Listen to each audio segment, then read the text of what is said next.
Hello everybody, I'm Novi and welcome back to the channel. If there's one thing AEW has consistently done, it's thrown people out into spotlight to see what they have. Maybe that's a young wrestler in their first big feud, maybe it's a guy right on the cusp of the main event, or maybe it's just someone they want to test at the highest level. No matter what situation you're in, there's only two things that you could do, and that's either sink or swim, which is exactly what today's video is going to be about. We're looking at 3 examples in AEW where they did throw someone out there to either sink or swim, and asking if they did just that.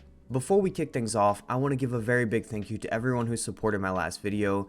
It truly does mean the world to me as someone who just wants to share his passion of pro wrestling with whoever wants to listen, so if you showed that video any love, thank you. It's good to know that you guys all like talking graps with me too, so leave a comment on today's video to do just that, leave a like, subscribe to the channel, and without further ado, let's get into our first guy, Ricky Starks. Ricky Starks arrived in AEW as an open challenger for Cody Rhodes' TNT title during that entire period. Shortly after taking the loss, he would join forces with Brian Cage and Taz to form Team Taz, a group that would later include Powerhouse Hobbs, Hook, and for a very short time Dante Martin, which is going to be a great wrestling trivia question in the future. The group would be frontman by Ricky, and through that he would be given a lot of mic time to truly establish who he was to the audience. We would learn very quickly that Ricky Starks has a natural charisma about him, consistently compared to The Rock in the 90s, which is still a pretty good comp to be honest. After Team Taz disbanded in the fall of 2022, a lot of people were guaranteeing a breakout young for the promising star, and they got their wish right away. In December of that year at Winter is Coming, he would challenge MJF for the Dynamite Diamond Ring and the AEW World Championship, the first defense of that belt from MJF. Alongside some fantastic promo work in the build to the match, which was honestly to be expected from Ricky at this point, the match was very solid and it left a lot of people penciling his name in as the potential winner of that belt down the line. Starks then put more gas on that fire by beating Chris Jericho in the first Dynamite of the year, confirming to many that he would be a major player in 2023. Oddly enough though, things went off the rails fairly quickly when he got teamed up with Action Andretti in a Chris Jericho feud that lasted far too long, as they do, and for some reason started getting less and less mic time on TV, which was really what made him stand out time and time again. This period really cooled Ricky Starks off, which is a real shame considering how people viewed him going into this year. It's an even bigger shame when you remember how over he was getting at this point, which is something I haven't mentioned up until now. He was one of the more over acts on the show and would consistently get the crowd up,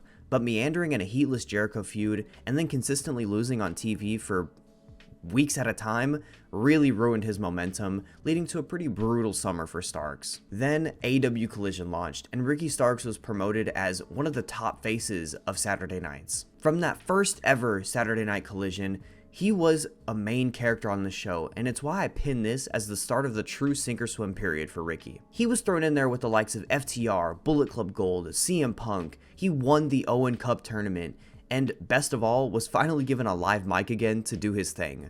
Once the fans heard him spit like he used to, they took notice, and you could start to see all the things that made him so special and so loved going into 2023 rear their head again. Through that Owen Cup tournament I mentioned before, a big program with CM Punk kicked off where Ricky actually turned heel, which is something he's always should have been and something he's been ever since. I always thought it was dumb to move him away from this role because even while he's cutting promos about how much he loved whipping Ricky the Dragon Steamboat with his belt, the fans just get behind him anyways. To be fair, the matches with CM Punk weren't really that good in their feud, but giving him that spot against the main character of Collision showed that AEW was behind him once again. We know that Ricky Starks can cut an amazing promo, but one of the best examples of him swimming in ring is his strap match at Wrestle Dream against the greatest ever do it, Bryan Danielson. Going into that match, it was pretty universally agreed on that this was the sink or swim moment for Ricky Starks, because you're going out there with the best of the best, and he went out and had an instant classic. Anyone can have a great match with the American Dragon.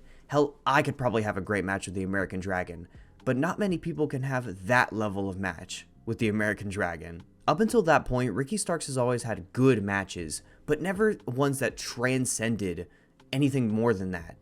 And in that match, through some absolutely fantastic in-ring work, and just working with the best of the best, he proved that he can be more than a talker. You could argue that AEW Collision saved Ricky Starks by giving him that huge platform on TV, but I'd actually argue that Ricky Starks saved Ricky Starks because in those huge spots, he stepped up and proved he could handle it and be one of the top names of a TV show. In a lot of moments, Ricky Starks has proved that he's worthy of the hype he's gotten, and he was worthy of all the love he was getting going into 2023, and I'm glad to see this resurgence of his. Whether you like him or not, it's undoubtable fact that Ricky Starks swam. Going into our next example, since we talk about someone who swam, I think it's best we talk about someone who sank, and that's Scorpio Sky. For the right context, I want to go back to early summer 2021 when the TNT Championship was on Miro's shoulder. This was still a part of what many people would consider the golden era of the TNT title, an era that saw this belt be on the same level as the AEW World Championship at times. And Miro absolutely ruled during this period. He was cutting awesome promos about how God had forsaken him. He was having great matches, whether they were just a minute-long squash matches or more long-form 8-minute brawls, and he was truly establishing himself as a top name in AEW. There was so much potential for this reign to tap into, so surely it'll continue after a surefire win over Sammy Guevara, which should be a great match. Sorry buddy, Spanish God is actually going to pin Miro on this random episode of Dynamite, ending the Redeemer's reign after just 140 days. This surprised pretty much everyone, and while you may think 140 days is a long time, that's not too bad, which sure, you'd be right, like objectively I guess, but the thing about it was, the TNT title at the time was the kind of belt you'd give to someone on the cusp of being a top guy in AEW, a path that Miro was undoubtedly on. And then he just lost it, and the incredibly intriguing story of building him into Goliath for a new up-and-coming David to finally conquer was just lost, and it was so disappointing. All that possibility just vanishing to have Sammy Guevara as champion, who, while good, simply wasn't at the level the TNT Championship required at the time, and it just left everyone deflated and truly tainted the image of the TNT belt long term, an image that wouldn't be repaired until Christian Cage came along not too long ago. All these feelings that the fans were left with just compiled into one big weight dragging down Sammy's first reign as champ, even if he was having some great matches on TV.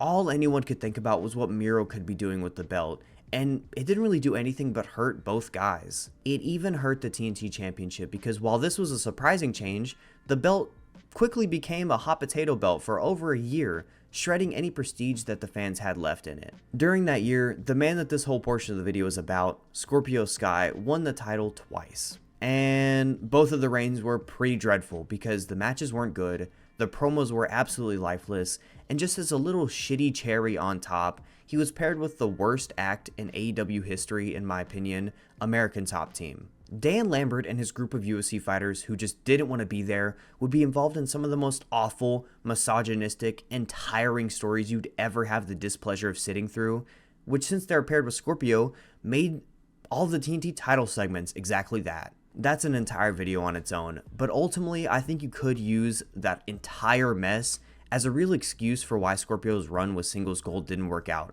which is why I won't specifically use those runs as examples of him sinking. Instead, I'm going to use a more timely one. Similar to Ricky Starks but to a lesser extent, Scorpio Sky was promoted as a top name for Collision as it was being launched after being off TV for over a year. On those early episodes, he was actually given promo time to build up his return match, but unlike Ricky Starks, they were just nothing and reminded everyone about one of his big flaws as a singles guy.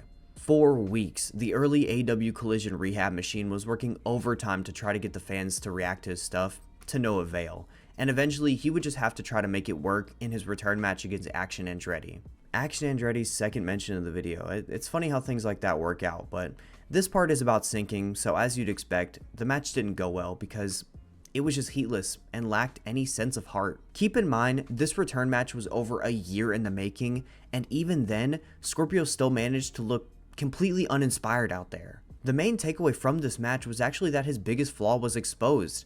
He just couldn't get the crowd to give a shit. Okay, maybe we can excuse this moment too, just like we did with the two TNT title runs, because Andretti is a greener wrestler, he's been wrestling for under 5 years, maybe he didn't do enough for Scorpio, we're reaching here, but okay. 2 months later, after he disappeared after the Andretti match, we got a chance to reevaluate in what surely should be a better match against a more experienced wrestler, Andrade El Idolo. This was his last chance in my, and pretty much the broad AEW fanbase's eyes, for him to show something, anything even remotely inspiring, because you're facing Andrade, and he just didn't. Even against a great worker, he was as lifeless as ever, and this led to him being sentenced to ROH jail, where he would have a few mid-matches before disappearing again.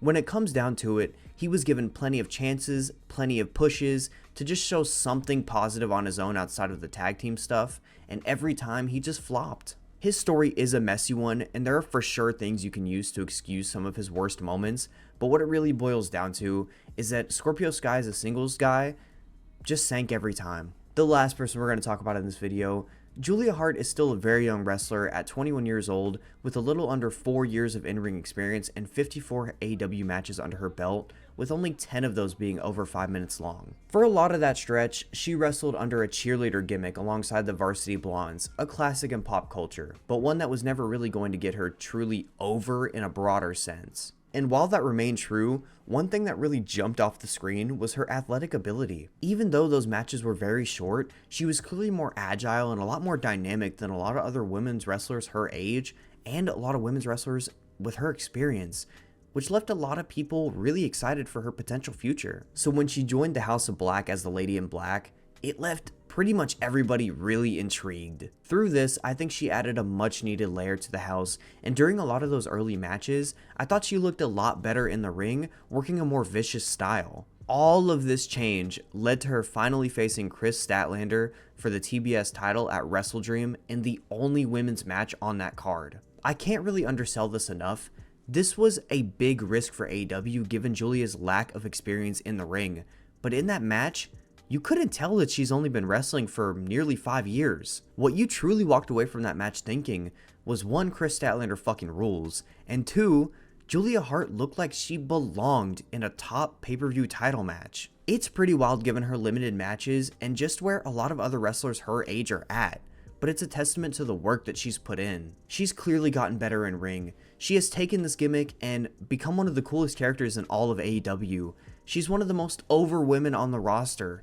It just seemingly all come together for her. I don't think there's a better example of someone swimming than Julia Hart's match against Chris Statlander at WrestleDream, and it's a testament to how successful this booking philosophy can truly be. Put people out there, let them do their thing. If they step up, great. If they don't, now you know. Julia Hart stepped up, and in just her 5th year as a wrestler, she got put in one of the more difficult situations. She was in a pay-per-view world title match, and in this gigantic moment, the weight of the world bearing down on her, she swam. That's going to do it for today's video. I hope you guys have all enjoyed, and let me know if you want more of these sink or swim videos by leaving a like or a comment, because there's just so many more examples of AEW doing this sort of thing. Subscribe to the channel, follow me on X, leave a like, comment, do all that good stuff.